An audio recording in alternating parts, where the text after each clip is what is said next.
Pile సమస్యతో బాధపడుతున్నారా? ఇప్పుడు లేజర్ చికిత్సతో ట్రీట్మెంట్ రేంజ్ హాస్పిటల్స్ లో శాశ్వత పరిష్కారం. ఇప్పుడే సంప్రదించండి. నమస్తే, నేను విజయ్. ప్రాణాంతకమైనటువంటి వ్యాధుల్లో ఒకటి హెపటైటిస్ సి. అయితే ఇప్పుడు ఈ వ్యాధి హెపటైటిస్ సి ఏపీలోని ఒక జిల్లాలోని గ్రామాన్ని భయపెడుతుంది. ఆ గ్రామస్తుల్లో టెన్షన్ పెడుతుంది. సో ఎందుకంటే ఇటీవల ర్యాండమ్గా ఆ గ్రామంలో హెపటైటిస్ సికి సంబంధించిన టెస్టులు చేస్తే దాదాపు 2197 టెస్టులు చేస్తే అందులో 205 మందికి పాజిటివ్ వచ్చింది. అసలు ఒకేసారి ఇంతమందికి పాజిటివ్ రావడానికి కారణాలు ఏంటి? అసలు నిజంగా ఈ వ్యాధి అంత ప్రాణాంతకమా? దీని గురించి డిస్కస్ చేద్దాం.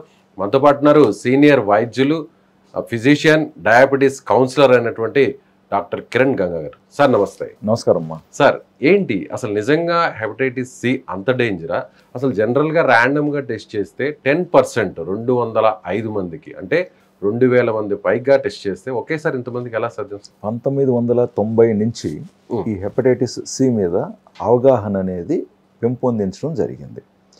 హెపటైటిస్ సి అనేది ఎవరికైతే ఏనాడైతే సోకిందో ఇమ్మీడియట్గా లక్షణాలు అనేటివి కనపడవు. ఇప్పుడు ఉదాహరణకి ఇప్పుడు ఒక జలుబు, ఒక ఫ్లూ ఏదైతే వైరస్ ఉందో ఆ సోకిన వెంటనే 1-2 రోజుల్లోనే ఇబ్బంది రావటం, డాక్టర్ని సంప్రదించడం, దానికి కావాల్సిన వైద్యం పొందడం జరుగుతుంది. ఈవెన్ కోవిడ్ కూడా ఒక రకమైన వైరస్సే. అది సోకిన కొన్ని గంటలు రోజుల్లోనే మనిషి ఏ విధంగా ఇబ్బంది పడ్డాడు. సో అక్యూట్ చేంజెస్ ఉంటాయి అన్నమాట. అంటే పేషెంట్కి తెలిసిపోతుంది కాబట్టి ఇంకా ఇబ్బంది ఉన్నప్పుడు ఖచ్చితంగా వారు ఇమీడియట్గా డాక్టర్ని సంప్రదిస్తారు. బట్ ఈ హెపటైటిస్ సి అనేది ఏంటంటే ఎటువంటి సిమ్టమ్స్, లక్షణాలు బిగినింగ్లో అస్సలు ఉండవు. బట్ లివర్ దెబ్బతినటం స్టార్ట్ అవుతుంది. ఓకే, లివర్ మీద ఇబ్బంది పెడుతుంది అనమాట. సో అది ఇన్ఫ్లమేషన్ స్టార్ట్ అవుతుంది. ఆ తర్వాత ఫైబ్రోసిస్, సిర్రోసిస్, లివర్ క్యాన్సర్ వరకు దారితీస్తుంది. క్యాన్సర్ వరకు. సో జనరల్గా లివర్ డాక్టర్ దగ్గరికి ఎప్పుడు వస్తారు? లివర్ ఫంక్షన్ రిపోర్ట్లో ఏదన్నా తేడా వచ్చినప్పుడు, లేదా వాళ్ళకి జాండిస్ లాంటిది ఏదన్నా వచ్చినప్పుడు, లేదా ఏదైనా యూరిన్ మరీ ఎల్లోగా వచ్చింది అన్నప్పుడు, లేదా ఇంకేదన్నా వేరే సర్జరీ, ఎనీ సర్జరీ రావాలన్నా, ఈవెన్ సుంతి చేయించుకోవటానికి పేషెంట్ వచ్చినా సరే ఖచ్చితంగా హెపటైటిస్ ఏ, బి, సి అనేది టెస్టులు జరుగుతాయి. ఇంక్లూడింగ్ హెచ్ఐవి టెస్టులు మ్యాండేటరీ. ఎందుకంటే డాక్టర్స్ ప్రొటెక్షన్ కూడా ఇంపార్టెంటే కదా. సో ఏ డాక్టర్స్కి ఇబ్బంది ఏంటంటారు? ఒకవేళ ఏదైనా బ్లడ్ గ్లౌజ్ ఏదన్నా పొరపాటున ఏదన్నా టేర్ అయినా, లేదా ఏదైనా ఆ నీడిల్ పేషెంట్ ఇది ఒక బ్లడ్ పొరపాటున వీళ్ళకు కాంటాక్ట్ అయితే వీళ్ళకి సోకే ఇబ్బంది ఉంటుంది. సో డాక్టర్స్కి ప్రొటెక్షన్కి ఇంపార్టెంట్, అండ్ స్టాఫ్కి ప్రొటెక్షన్కి ఇంపార్టెంట్, పేషెంట్కి కూడా ఇంపార్టెంటే కదా. ఈ పేషెంట్ నుంచి ఇంకొక పేషెంట్ కూడా రాకుండా అఫ్కోర్స్ అన్ని చర్యలు తీసుకుంటారు. But it is a safety measure అనమాట, ప్రికాషనరీ ప్రోటోకాల్ ప్రకారంగా ప్రతి ఒక్కరూ ఎనీ సర్జరీకి వెళ్ళే వాళ్ళు టెస్టింగ్ చేసుకోవడం జరుగుతుంది. ఈవెన్ డెంటల్ ప్రొసీజర్స్ కూడా అవసరం ఉంటుంది. సో ఇప్పుడు మీరు అంటున్న ఇలా టెస్ట్ చేశారు కాబట్టి ఇలా బయటపడ్డాయి. సో ఇవి వాళ్ళకి నిన్న మొన్న వచ్చింది కాదు, వాళ్ళలో ఉండింది.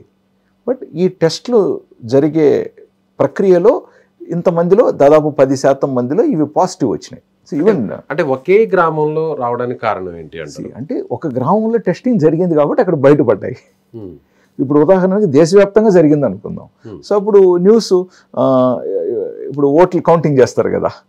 సో ఢిల్లీలో ఇలా వచ్చిందనో, లేకంటే కలకత్తాలో ఇలా వచ్చిందనో అలా. సో దేశవ్యాప్తంగా కానీ జరిగి ఉంటే దేశవ్యాప్తంగా రిపోర్ట్లు వచ్చేటివి.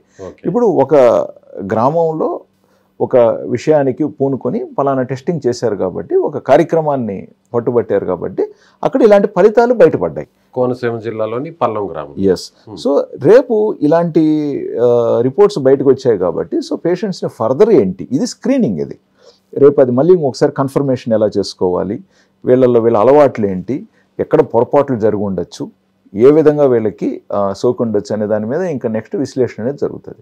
బట్ మనకందరికీ తెలిసిన విషయం ఏంటి, డెఫినెట్గా ఇది కొన్ని ఇప్పుడు ఈ నీడిల్ సిరంజెస్ ఏదైనా ఎక్స్చేంజ్ చేసుకున్నారా, అఫీషియల్గా జనరల్గా అలా జరగదు. బట్ వీళ్ళు ఏదన్నా అన్అఫీషియల్గా వీళ్ళు ఏదన్నా జరుగుతున్నాయా అనేది ఒక ముఖ్యమైన అంశం అనమాట. లైక్ డ్రగ్ యూజర్స్ వీళ్ళలో ఉంటాయి. బట్ ఇక్కడ ఏం జరుగుతుంది అనేది ఇంకొక ప్రశ్న. అదేవిధంగా స్టెరైల్ చేసిన సర్జికల్ ఇన్స్ట్రుమెంట్స్ కానీ నీడిల్స్ పద్ధతిగా వాడారా, లేకుంటే ఇంకేదైనా ప్రక్రియ జరుగుతుందా అనేది ఇంపార్టెంట్.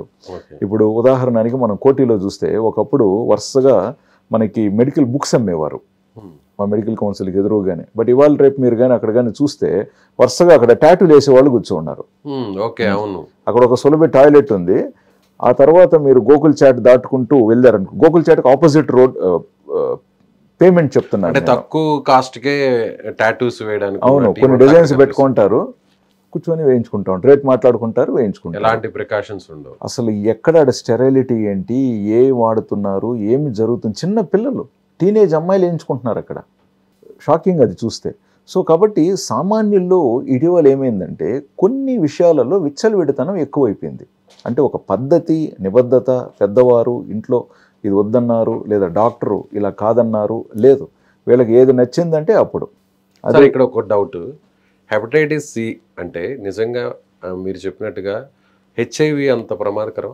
సో ఆ విధంగానే ఇది ర్యాపిడ్గా స్ప్రెడ్ అయ్యే ఛాన్స్? హెచ్ఐవి అనేది అది బ్లడ్కి అది వేరే విషయం, అది ఇమ్యూన్ సిస్టమ్ మొత్తం సప్రెస్ అయిపోతుంది. తర్వాత వీళ్ళు అది కంప్లీట్గా వేరే కాంటెక్స్ట్. అంటే ఒకరి నుంచి ఒకరికి సోకడం. ఓకే, అది సెక్షువల్లీ ట్రాన్స్మిటెడ్ అనమాట. సో వీర్యంతో అది ప్లస్ బ్లడ్తో అవుతుంది అనమాట. బట్ హెచ్సివి ఇది ఏంటంటే ప్రాధాన్యంగా ఇప్పుడు సలైవాతో కానీ లేకుంటే గాలిలో కానీ ఇది వచ్చేది కాదు. ఓకే, లాలాజలంతో కిస్ చేయడం ద్వారా కానీ లేదంటే లేదు, ఒకరికి సంబంధించి లైంగికంగా వీళ్ళు కలిసినంత మాత్రాన కూడా వచ్చేది కాదు. కానీ బ్లడ్ కాంటాక్ట్ అవ్వాలా, బ్లడ్ టు బ్లడ్. అక్కడ ఏదన్నా వారికి దెబ్బ తగిలి ఉండాలా, వీరికి దెబ్బ తగిలి ఉండాలా. సో బ్లడ్ కాంటాక్ట్ అవ్వాలా, అక్కడి నుంచి వచ్చే ఛాన్సెస్ ఎక్కువగా ఉంటాయి అన్నమాట. ఇప్పుడు ఆల్కహాల్ కన్సంప్షన్ విపరీతంగా పెరిగింది.